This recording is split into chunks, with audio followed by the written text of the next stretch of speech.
Fala galera, professor Lucas Luiz na área, sejam bem-vindos a mais um vídeo. Hoje a gente vai falar sobre escalas da Petrobras, como funcionam as principais escalas, como elas são organizadas, como é dividido o pessoal que trabalha em terra, em bordo, regime administrativo. Vou explicar todos os detalhes, você vai ficar sabendo de tudo aqui. E não menos importante, deixa seu like, se inscreve no canal, ativa o sininho das notificações só se você quiser saber tudo sobre Petrobras, detalhes internos, concursos públicos, eu tenho certeza que vão te ajudar muito. E sem mais enrolação, bora pro vídeo.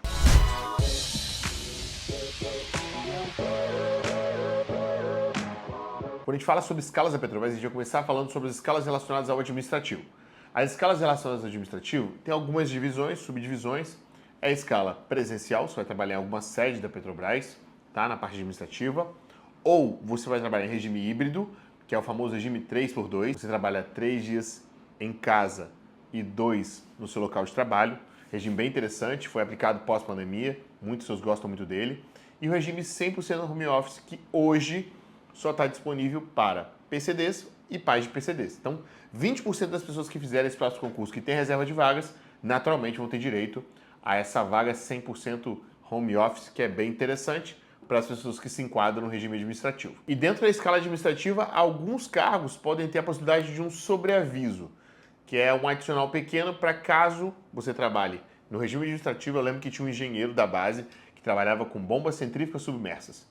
E quando elas davam problema, eu lembro que ligavam para o gerente, mesmo em qualquer momento, ligavam para o gerente, ele é um cargo de nível elevado, eu não lembro, não sei exatamente qual o benefício que ligava por isso, mas ligava para a sala de controle remoto, que ficava em terra, a gente da plataforma ligava, eles estavam no turno, e ligava para esse engenheiro para explicar o que havia acontecido, e esse engenheiro recebia um adicional por isso. Tá? Então, esse é um caso que também pode acontecer, que seria um sobreaviso administrativo, que você fica com o telefone da empresa, caso a sua consultoria ou alguma informação, algo precise de você, também é uma possibilidade, mas é bem remoto. Estou dizendo para vocês que isso é um caso excepcional, beleza? Agora, quando a gente fala de refinaria, quando a gente está falando de refinaria, a gente tem duas possibilidades. A gente tem o turno ou tem o trabalho administrativo presencial. Então, nas refinarias, pouco se aplica a atividade, por exemplo, de um técnico de manutenção mecânica, manutenção elétrica, trabalhar em regime híbrido. Pode ser que, porventura, ele em algum momento possa trabalhar de casa para fazer uma parte de documentação no SAP ou atualizar alguns documentos, participar de algumas reuniões por 1 ou 2 vezes na semana, pode acontecer. Mas faz muito mais sentido que a manutenção seja realizada em loco, então é necessário que esse profissional esteja mais na refinaria. Então acredito que pontualmente trabalhe remoto e sua grande maioria presencial. E aí, além disso, na refinaria tem o ciclo de 8 horas, que é um ciclo um pouco diferente. Muitas pessoas de refinaria gostam muito porque ele é um pouco menos cansativo que o turno de 12 horas, que é o mais comum. O turno de 12 horas você trabalha 2 e folga 3. No turno de 8 horas você vai trabalhar um período maior, mas também vai folgar um período menor, mas você fica menos cansado, então você tem um dia a dia mais tranquilo. Mas eu também entendo que o turno de 8 horas ele é muito mais punitivo ao sono, porque você cada dia dorme no horário, então não fica uma rotina muito coerente, eu acho que acaba bagunçando um pouco o próprio relógio biológico. Então, assim, esses regimes, gente, vocês falam muito sobre o turno, perguntam muito sobre o turno, esses são regimes que eles bagunçam um pouco o organismo. Então, quanto mais síncrono, quanto mais organizado for, melhor para o seu corpo se adaptar. Então, numa plataforma, geralmente você trabalha 7 dias de dia, 7 dias à noite. Então, seu corpo consegue se adaptar a trabalhar durante o dia e depois consegue se adaptar a dormir durante a noite. Então, você consegue fazer isso de forma mais ajustada. Quando você tem aquele ciclo de 8 horas, que um período você trabalha de manhã, outro de tarde, outro à noite, cada dia você vai dormir no horário e acaba sendo bem mais desgastante a longo prazo. Agora as escalas em plataformas, 14 por 21. Lucas, por que ela não é mais curta, por que ela não é mais longa? Primeiro, legislação, não pode exceder 15 dias. Depois, o período de 14 dias, ele faz mais sentido para a empresa, por quê? Porque ela tem que pagar um deslocamento de helicóptero que é caríssimo. Então, para ela não faz sentido ela ficar te trazendo e te levando o mínimo de vezes que ela fizer isso, menos custoso para ela, mais rentável para a companhia. Então, ele vai funcionar na mesma proporção da Petrobras, que é padrão exclusivo da Petrobras escala, 2 trabalhados, 3 de folga, a gente vai multiplicar por semanas. 2 semanas trabalhadas, 3 semanas de folga. Ah, Lucas, mas eu ouvi falar de um gerente que trabalhava 15 por 27, 14 por 28. Então, já existiram cargos, né, de gerência, de coordenação, que eles abriam mão das férias. A Petrobras não vai te conceder dias a mais de folga, isso não existe. Ela vai te dar no máximo o 14 por 21 e as suas férias. O que eles faziam? Para encaixar a escala deles de forma mais coerente, eles pegavam as férias e diluíam essas férias durante todo o ano. E aí eles não tiravam férias, mas eles sempre tinham uma escala de 15 dias para 28 dias de folga.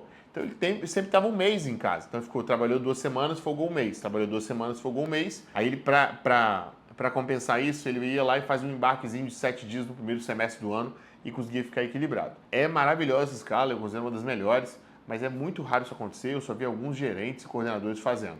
É o famoso 15 por 28 aí, se um dia você cair nessa escala, você conta pra gente que é uma oportunidade de ouro. Realmente muito bom, todo mês você tira um mês de férias. Além disso, em salas de controle remoto e terminais, é muito comum rolar a escala de 4 por 6. Trabalha 2 dias de dia, 2 dias à noite, folga 6. E essa escala geralmente é dividida da seguinte forma, tá? Atualizando. Tem ela 6 por 9 e 4 por 6. Eu vou te explicar 4 por 6 primeiro. 4 por 6 você trabalha 2. Aí quando você sair aqui às 19 horas do segundo dia, você vai voltar às 19 horas da noite do outro dia. Então você tem uma folga de 24. Então é como se você gastasse a sua folga aqui no meio e aí no final, em vez de você folgar 6 dias, você folga 5. Então é 2 folgar 1, trabalhar 2, folga 5. Eu acho essa escala excepcional, dá para descansar pra caramba, você não fica exausto, você tem aquele dia ali para equilibrar o organismo. Eu acho muito top. E também tem a 6 por 9. Mesma coisa, trabalha 3, folga 1 no meio, trabalha mais 3 e folgam 8 dias. Tá, Lucas, por que elas são aplicadas de forma diferente? Então, vai depender do interesse da gerência, vai depender do acordo ali, se é um grupo pequeno entre os colegas. Por quê? Porque a Petrobras está preocupada que você exerça a função que o turno ininterrupto aconteça. A forma com que ele vai acontecer a troca, preservando a qualidade do trabalho, não há problema. Mas existem alguns casos excepcionais. Por exemplo, em Macaé, onde eu trabalhava, muitos colegas moravam em Niterói ou em Campos, então havia um deslocamento. Eles não queriam fazer o 4 por 6, preferiam fazer o 6 por 9, porque eles conseguiam ficar períodos mais longos em casa e aí não tinham necessidade de fazer esse deslocamento tão intenso. Então era o justificativo que eles tinham e a gerência entendeu e funcionou bem para eles. Eu já ouvi falar de grupos que faziam em Macaé uma escala que era 7 por 7, 7 por 14. Trabalhava 7 dias, folgava 7, depois trabalhava mais 7 e folgava 14. Mantendo, preservando a proporção de 1 para 1,5, 2 para 3, vai dar tudo certo, é assim que a Petrobras funciona. E aí, quando a gente se refere a diferenças salariais, as pessoas que estão inseridas no regime administrativo vão receber um salário sem benefícios e as pessoas que estão inseridas em turno vão receber adicional de turno, geralmente estão em plataformas adicional de confinamento, vão receber HRA, que é a hora de almoço remunerada, vão receber uma série de adicionais que estão vinculados ao trabalho, que dá uma diferença salarial muito significativa. Considerando a Petrobras, o salário inicial para quem está no turno em uma plataforma vai partir dos R$11 mil, sem considerar a hora extra de passar esse serviço. Se você está com dúvidas sobre salários, tem vídeo sobre salários dos anteriores, tem uma comparação entre salários de administrativos e contra-cheques, que eu tenho certeza vai te ajudar. É isso, galera. Obrigado pela participação de vocês. Tamo junto, até o próximo vídeo. Forte abraço.